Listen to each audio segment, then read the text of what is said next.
2025年底，台军完成了一次震动各界的特种部队整合。原本各自隶属于航空特战指挥部的2栖侦察营海龙蛙兵与高空特种勤务中队凉山特勤队，在同年10月中旬正式移编至特战指挥部，并于2026年元旦完成编制。这支被称为两轨合一的新锐力量，不仅在组织上打通了海陆壁垒，更在战术上打通了从水下渗透到高空突击的全域作战链。相信各位观众朋友们对这支号称台湾最神秘的特种部队都充满好奇。为什么台湾高层视察后发文感叹精英中的精英？为什么军方高层上任就直奔凉山，把自身安全托付给这群鬼？今天我们就把这支凉山鬼请上台，揭开他们的神秘面纱。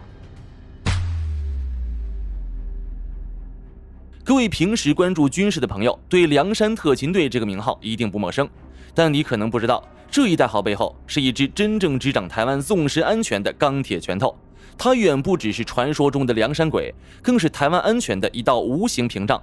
凉山特勤队真正让外界无可挑剔的，正是它严丝合缝的国际化标准与独步全军的3栖硬实力。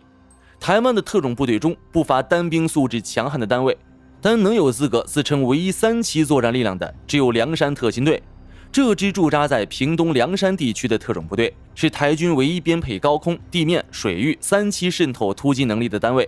他们可以从8000英尺高空跳伞，运用高空特战伞降系统，悄然降落在敌人的阵地后方，无声无息。他们能够在水下利用闭路循环呼吸器与小体积潜水推进器，隐秘渗透至敌方港口或雷达站外围，展开潜水突击。他们甚至能在最复杂的热带丛林中持续作战数周，执行侦察与破坏任务。这种上天下海入林的全域作战能力，放眼世界特种部队都属于第一梯队。尤其在经历2025年底的编制调整后，凉山特勤队与同样彪悍的海龙蛙兵一同被整合进了战时的特战指挥体系。当特种作战不再是单打独斗，而是一支编程完整、指挥顺畅的混合编队展开行动时，这支两轨合一的新力量，其执行高烈度特种任务的效率与过去相比不可同日而语。谈到凉山特勤队，最被外界津津乐道的莫过于它极其严苛的选拔与淘汰制度。想在这支部队中获得一席之地，绝非易事。据统计，要成为一名候补队员，候选人不仅要具备至少5年的军龄，还必须完成高难度的体能测试，全副武装3000米跑步必须在12分钟内完成才算达标。这是什么概念？这在世界顶级的特战体能测试中都属于高标准要求。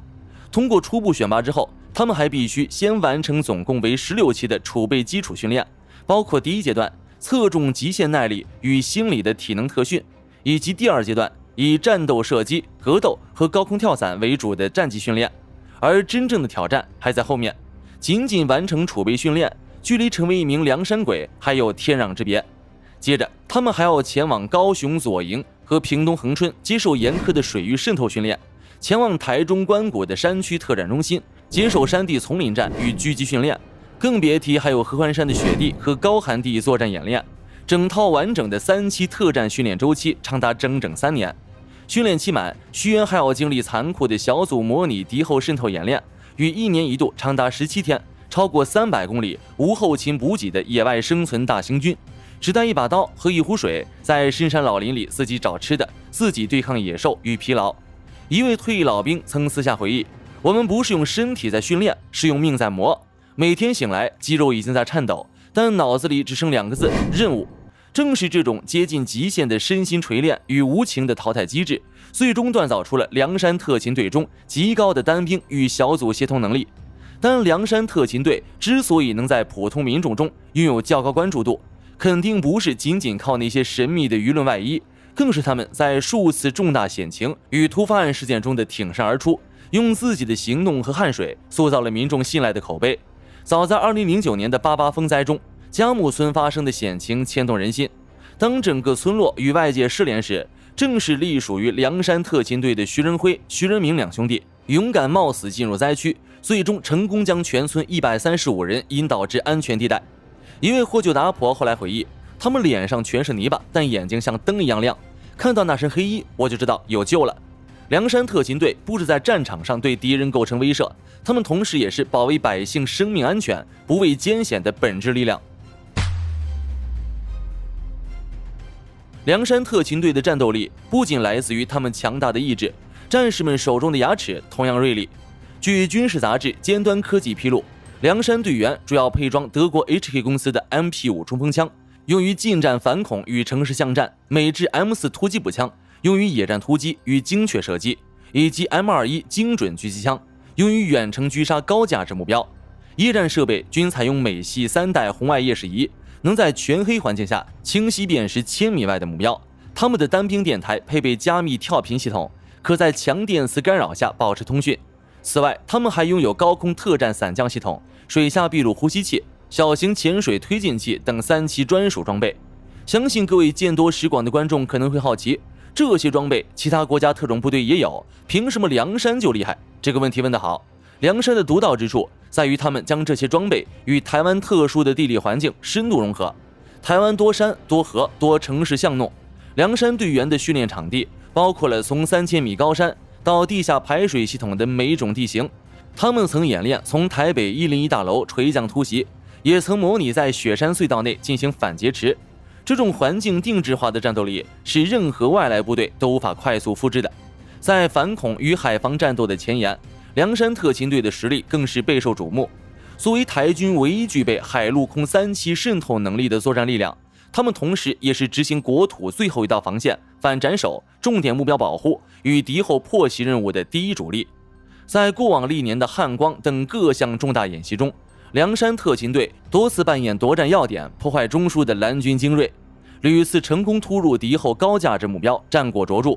曾有在伊拉克战场服役过的美军特种作战人员，在与梁山特勤队接触后，也对其专业素养感到惊艳。据亚太防务杂志引述的信息，美国海豹突击队在与梁山进行的对抗训练中，发现这支队伍在巷战清剿与环境利用上极具天赋。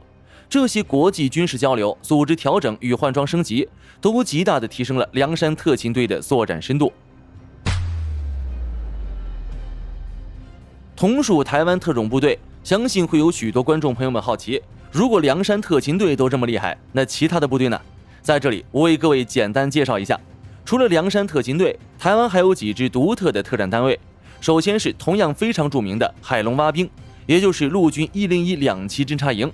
这是一支在主战装备上与梁山特勤队有所区隔的精锐部队，侧重于近海渗透与反登陆作战，俗称水鬼。历经2025年底的那场改制，海龙蛙兵如今与梁山精英们同属特战指挥部的统一指挥之下，这让不同专业方向的特种部队能够更高效的协同调配，从而在未来的全方位防务工作中发挥出最强的作战效能。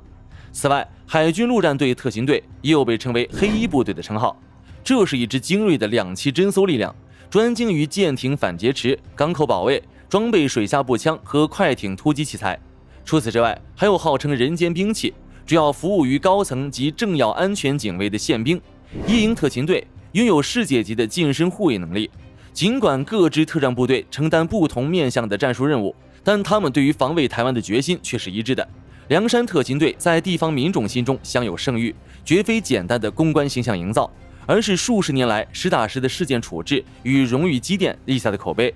近年来，随着世界局势的持续演变，梁山特勤队也相继探索了不少新型战法。在对抗训练中，梁山特勤队曾多次与模拟外军特种部队的蓝军交手，均展现出极高的胜率。如果把梁山特勤队放在全球特种部队的坐标系中，我们可以做一个简要的能力对比。